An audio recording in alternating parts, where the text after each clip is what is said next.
hey, I'm part-time in real estate. I've got this full-time job. How do I go from that to being full-time in real estate? And I think there's a lot of people actually that are in that boat, in that camp, that are working the full-time job that they absolutely despise, and so they got their license and they've been the part-time real estate agent, but it's like this back and forth. They're in this, they're in a tough spot, it's like this, they want to go full-time, but maybe they can't afford to go full-time. And it's like, when do I pull the trigger? When do I burn the boats? Should I burn the boats? All of that stuff is in the mindset of someone who's working full-time, but their mind is somewhere else. And I, quite frankly, I get it. I totally get it. Like where you're doing this one thing and your mind's in another place. Like you've got your passion and your love.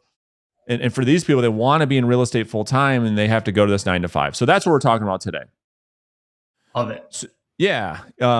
So here's how I want to start this conversation off with. Is like the first thing I think about. This is so good. When I was making notes for this conversation, I'm like, this is the number one thing. I don't even know if anything else is as important as this. That's why I'm starting with number one. And that is to test yourself. So here's what I mean. Oftentimes the questions I get from agents that we have coached in this scenario, the pushback that I often get is, well, listen, dude, I'm working full time. Like, how can I do all these other things? So here's the first test. This is what I want people to consider. If somebody is going to be successful in real estate sales and they're full time, they're going to have a full-blown pipeline of leads that they're managing.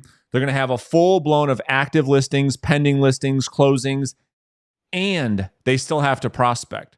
So the first test is, if you think about this, there's no difference between working full-time, call it 40 hours a week, and having a full load of clients managing as a real estate agent, because it's the same objection I get from the agents who are busy. Well, dude, I'm working with all these clients. I don't have time to generate new clients. I don't have time to prospect. It's the same problem, right? So the first thing is to test yourself to say, okay, if you're going to win in this business, you're going to have to be in lead generation every single day, no matter what. Like this is what the top people do. And if the mindset is, I want to leave my full-time job because I want to get into real estate, and I want to get into real estate to generate a big life. Like nobody gets into this business thinking I want to be average, right? Like you would agree with that? You think that's safe to say? Absolutely. There's no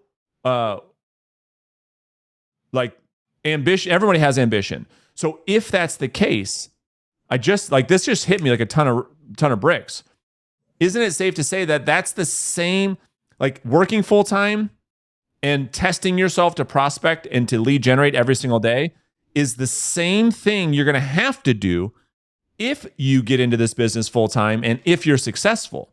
Because if you're successful and you have 5, 10, 15, 20 active listings, you've got 8, 9, 10, 11 homes that are set to close, and you have closings and you're dealing with all these, you're spinning all these plates, those people still find a way to prospect every day. So the first step in deciding or when you're going to do this is to put yourself through this test.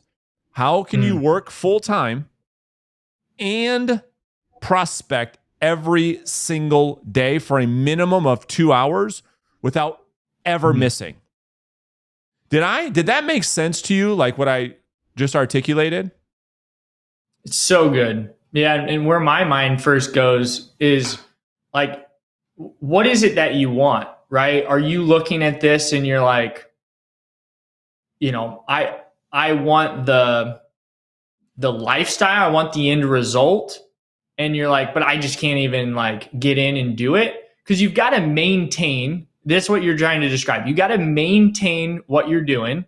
And this needs to almost be a side hustle, which means you need to do it in addition to, until you can prove that you can take over the main thing with the new thing. Yeah. And what I'm trying to help people understand, I guess you brought up another good point. I'm assuming, Ben, that the context of this conversation is around somebody who is like the sole breadwinner of their family, who's like providing for their family in this full-time job, who needs to make like 6 figures or more as a full-time real estate salesperson. We're not talking about all the people that just want the part-time income. Like that's a separate conversation. All right, real quick, and then we'll get right back to the content. If you're a real estate agent, you're looking to build a listing-based business, a business where you can generate a multiple 6-figure income, a business that doesn't require you to waste thousands of dollars on the new marketing gimmicks, then I'm going to invite you to click the link right underneath this video to learn about our Listing Agent Academy coaching program. This is a 6-month intense coaching system that more than 3,000 agents from every market all over the country have now gone through. And here's the reality. Here's the truth. I will shoot you straight. This program is not for everyone. This is for agents who value being around winners. They value being in a community of other real estate agents that actually show up, that actually put forth the work. And this is for agents that embrace high levels of accountability and visibility. To get the details, all you have to do is click the link beneath this video. You can schedule a coaching consultation and then you can decide for yourself. So with that being said, let's jump back into the content, right? Right. So what you just said is exactly what I'm trying to say. What I'm saying is if you're going to have a full-time income in this business of real estate sales, like 6 figures or multiple 6 figures per year, it's not like this 30, 40 hour a week thing. You're going to have to manage a full client load and be generating new clients. It's not one or the other. So my mindset went into that's the full-time, that's the person right now with the full-time job. Pretend that that's your client load. Okay, you got to fulfill your 40 hours of work. 4 clients you're maintaining. Exactly. But you still, that doesn't let you off the hook that you still need to prospect. So that's the first test. If you can't figure that out, you got no business quitting the job or even thinking about getting into this full time until you could figure out that part first. Because how many times have you heard it from agents like, well, I can't prospect 2 hours a day because I work full time. Well, what's going to be different if you're going to be successful in this business, managing a full client load? You're still going to have to prospect 2 hours a day. Like I did this for a long time. And our top clients that are succeeding, that everybody says they want to be like, well, it's like, what do you think managing 10, 20 active listings is like? What do you think managing 10, 20 clients that are looking to close this month is going to be like? What do you think managing a pipeline of 250 leads is going to be like? You don't just do that and then you stop prospecting. So it's the same thing. Yeah, absolutely. 100% agree. And if you're sitting there saying, well, my job requires me to do X, Y, Z, and I can't prospect at 8 a.m., you don't have to. Find a block that works for you. Like, just like when they say, investing, when's the best time to invest? Well, it was 20 years ago. When's the next best time? Today, right? That's right. Yeah, that's exactly right. And so you have to find, to what you just said, Ben, you have to find a minimum. We're talking about a minimum of 2 hours per day to be in proactive outbound lead generation, right? And I know you have it because most people have a Netflix series that they're addicted to that they watch every night. That's an hour for sure. You have the time. I'm not even going to get into the time audit. Like you have the time. It's just a decision because there's no difference working a full-time job and being a full-time successful real estate agent. The time commitment's the same. It's just that successful real estate agents prospect as well. Because the thought is if you can't figure that piece out, then I would make the argument you probably won't be able to generate a good full-time income in this business. Like if you can't manage, like if you just cannot manage all those balls in the air and you can't handle the stress, you can't handle the emotional side of it, then even if you were full-time in real estate, this is the vast majority of realtors, and I can prove it because the average income is $50K a year. It's because they can't manage more. They can't handle too much on their plate. They work really hard. They get 2 clients, and then they focus all their energy on the 2 clients, and they stop doing the things that they did to get the 2 clients because it's like, oh, I'm busy. It's like you don't even know what busy is, until you're managing, like I said, 10, 15, 20 active listings. You got 10, 20 under contract. Agents, it's so funny when they hear me say that, they're like, I can't even manage, I can't even fathom that. It's like, well, that's what it's like to succeed in this business. All right, so that's number one. Number two, the second thing, and I don't mean what I just said by any disrespect. I mean it because it's the truth. Like, you have to figure that piece out. All right, so the second thing is, my recommendation, Ben, is that through that activity, you should be able to do this, which is to save 6 months worth of living and lifestyle expenses. So I think the mistake that people make is they save 6 months worth of bills, but they forget, like, you have to live too. Like, that's the other people forget when they try to stockpile 6 months worth of reserves. They say, okay, my bills are $4,000 a month. So I'm going to save up $24,000 or whatever it is to pay for those bills for the 6 months. Ain't going to cut it. You still have to live. You still have to eat. You're not going to just live in some like igloo for 6 months while you're building your business. You might tell yourself you're willing to do that, but you got to make sure everyone's on board with that. That's right. So it's 6 months worth of living and your lifestyle expenses. And so that might take you a year. You're not going to do it in 6 months. It might take you a year and a half to do that, because here's the thing. When you do this and then you're in this business full time, you don't want to be in a position where you're worried about money. You don't want to be in a position where you're worried about the paycheck on Friday. And most people, if you're living paycheck to paycheck and you get into this business, it's going to magnify that process like crazy. It's going to be a bad day for you. Talk to me what your thoughts are. Commission breath. That's right. Nobody's going to want to work with you. You're just going to reek of it, and they're going to feel your desperation versus you coming in completely detached from the outcome and truly serving them. Yeah. I don't know why starting a real estate sales business would be any different than any other business, because you wouldn't start a Hungry Howie's franchise. Are those all over the country, or are those just a Michigan thing? I have no idea what that is. Oh, God. Every analogy I always give, it just ends up being just a Michigan business. What is a pizza franchise that's all over the country? Domino's? I don't know. Domino's. All right, perfect. Everyone hears of Domino's. I say these words, I'm like, man, you don't know what Euchre is. You don't know what Hungry Howie's is. You don't know any of this stuff. All right. So I know what Euchre is, but yeah. Domino's. If you're going to start a Domino's franchise, I just don't believe with any fiber of my being that someone would open a Domino's with like zero capital, like needing to get paid on Friday. But why is it that that's what people expect in the real estate business, do you think? I think you just need to be careful going into this business that it isn't a like when you think about going all in, right?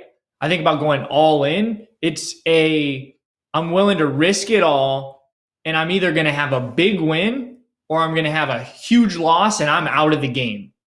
So when we say going all in, I'm just thinking about poker, and it's like, you better have the deck stacked in your favor when you go all in so that you know you're going to win. And I think sometimes people go in because they're like so fed up or they're behind or something didn't work out. So now this is like, I'm just going to try and figure this out and make this work.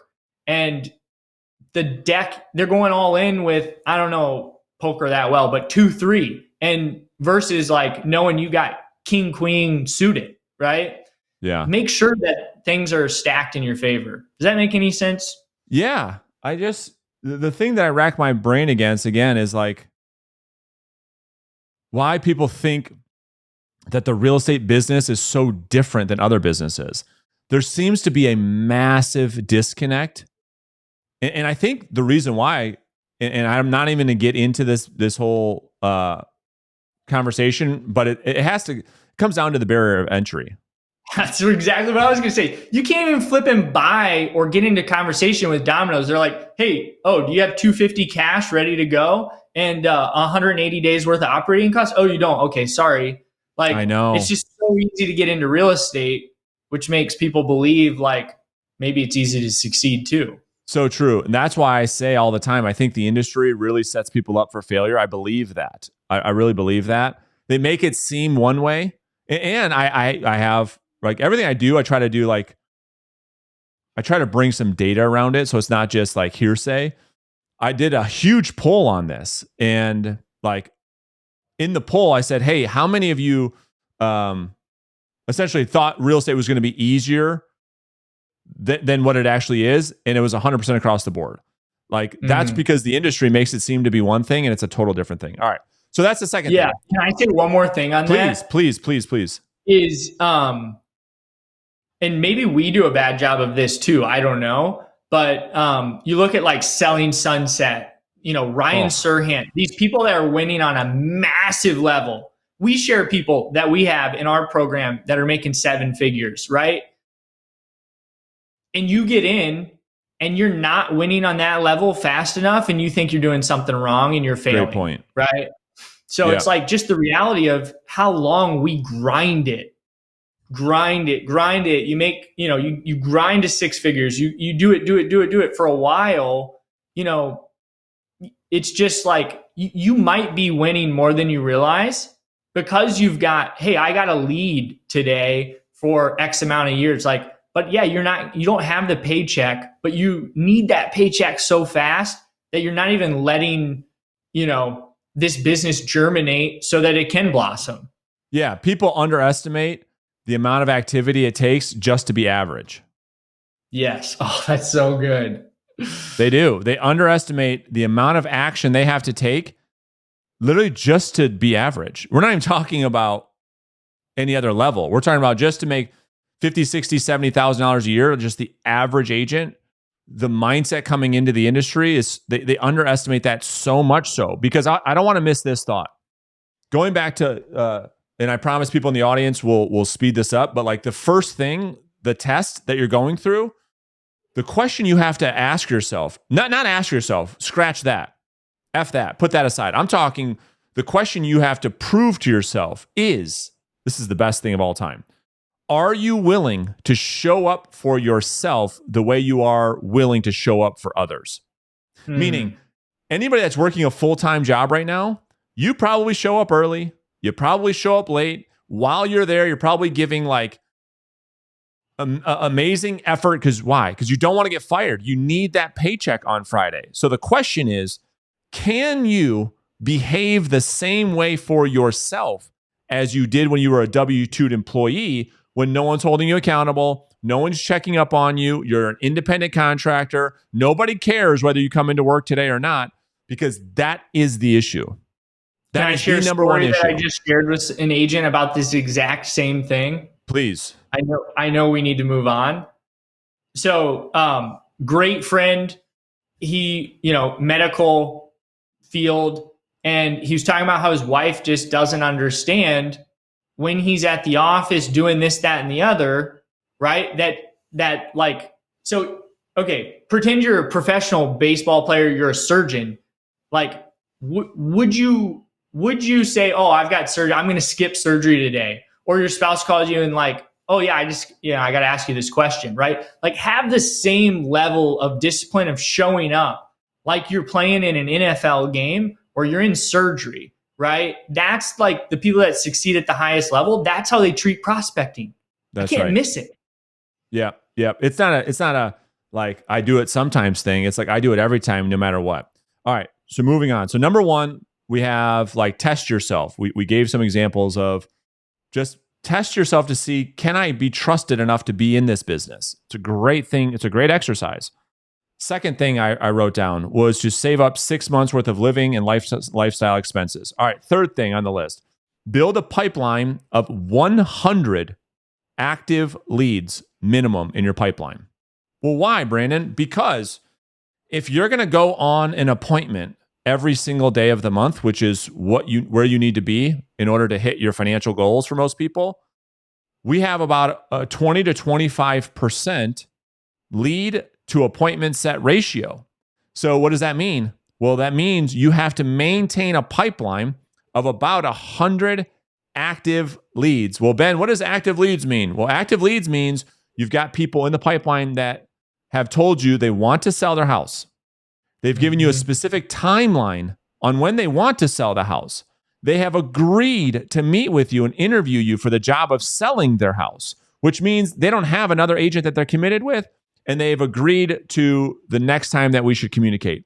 So that's what we mean by active leads in the pipeline. We need 100 of those at all times if we're going to be in a position to meet with go on one highly qualified appointment per day. So that might take you, again, if you're prospecting 2 hours a day, our expectation is that you get 2 of those a day, right? So 100, that might take you 3 or 4 months to do that. But it might take you, like we said before, 6 to 9 months to build up your savings. So if you're doing both of those things, it might take you 6, 7, 8 months before you're in a position to like really burn the boats and say, all right, I'm ready. I did everything Ben and Brandon talked about. I've got my savings in line. I've got my skills in line. I've got my pipeline in line. Now, imagine how much confidence you're in when you get into the business and you have 100 active seller leads in your pipeline. Your thoughts on that? Yeah, you're sitting there with pocket aces. You're looking at the board and you're like, I got the nuts. I can't lose. That's a great point. All right, so that was number 3. Number 4 is to have a minimum active inventory. So before you get into full-time real estate, amongst the other things that we talked about, is that you have a minimum active listing inventory of, I would say, at least 3 to 5.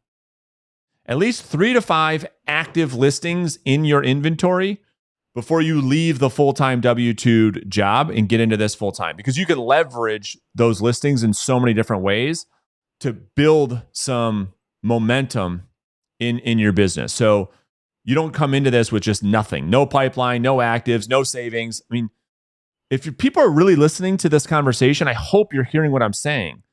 Because if you look at what's actually happening, it's the exact opposite. Like, look at the first 3 or 4 things we just outlined, Ben. Most of the people I see get into this business, they haven't gone through the test to see, can they be trusted? Can you show up for yourself? They haven't done that at all. They have no savings whatsoever, right? They need to get paid as fast as possible. They have no pipeline, 0 pipeline of leads. And certainly because they have no pipeline, they have no active listings.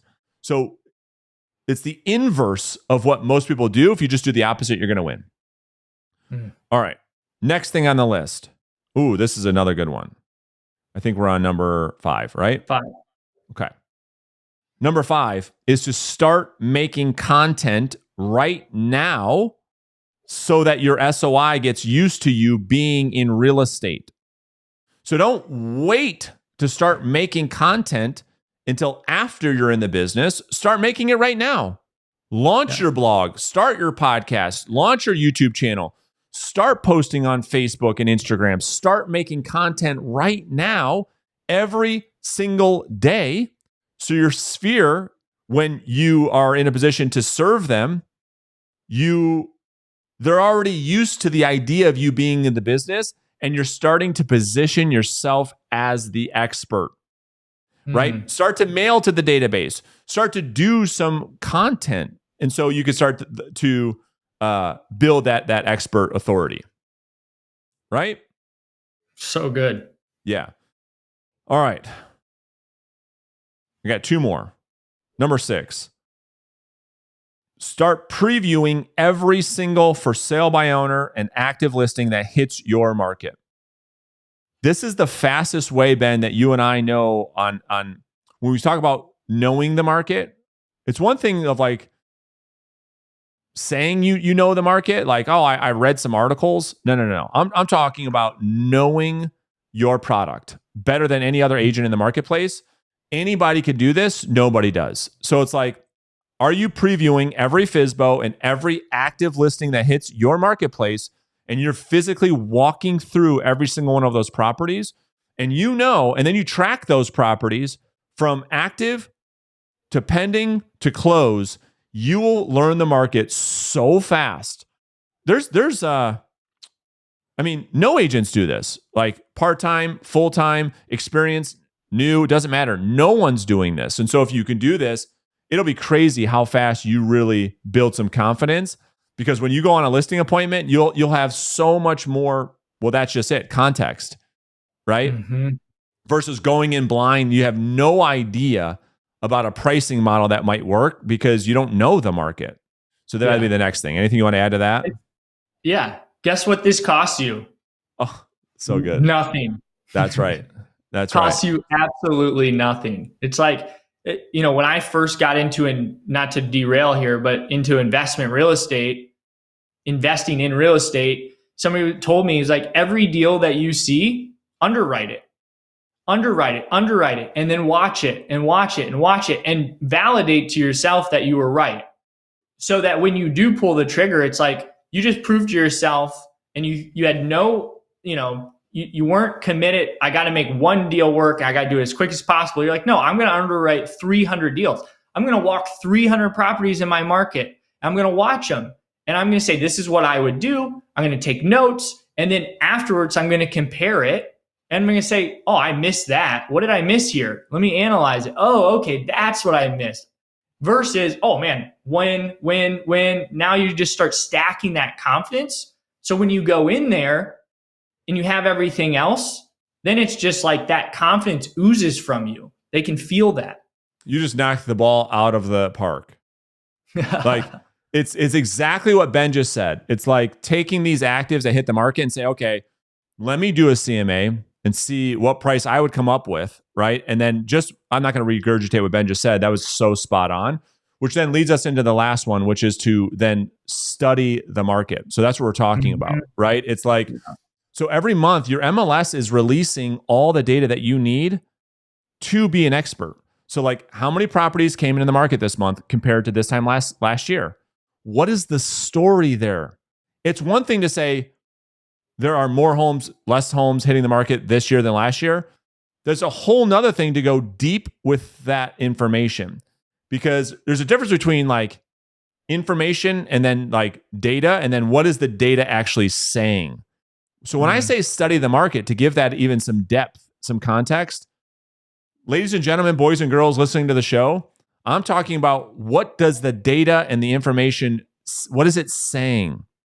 What is the story that we need to communicate to buyers and sellers? It's not just, here's how many homes. I see these market updates because they hear me say, well, Brandon, you're telling me to make these market updates every month.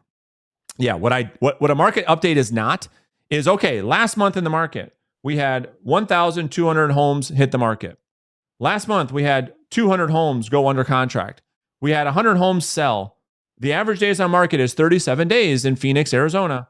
That is not what I'm talking about, but that's what I see over and over and over and over and over and over again, right? So it's taking the data and then being able to tell a story to somebody where they can actually make sense of the data, because otherwise it has no value, right? And put your future client in that story and how they're going to win through this current market. That's right. We have to apply it, to Ben's point, in a third-party story framework, where we're using the data and we're outlining, even if you don't have any clients, you could still have a client situation. So if you're thinking about buying or selling a home, here's what this means, right? And then you're taking the data and then you're applying it to somebody's real world situation. That is how you position yourself as an expert. So I think there are 7 or 8 things that we just outlined. These would be the things I would consider. If I'm sitting here and I'm working this full-time job and I'm making 90 grand a year, and I've got my 401k and I've got my health benefits, there's a lot of things to consider, and I'm going to leave that to go and provide for my family, my spouse, and my children. These are the things, Ben, that I would consider before making that move. Any last thoughts you want to add? No, I think it's phenomenal. It's all action-based, right? And anybody can do it. And it's all about building confidence in yourself, so that when you step into this business, you're confident you can succeed, you're confident in your knowledge, and you're confident you can, do your job at a high level. I love it. So hopefully you guys got some good tangible takeaways that you can implement, to Ben's point, and then we'll see you guys in the next episode.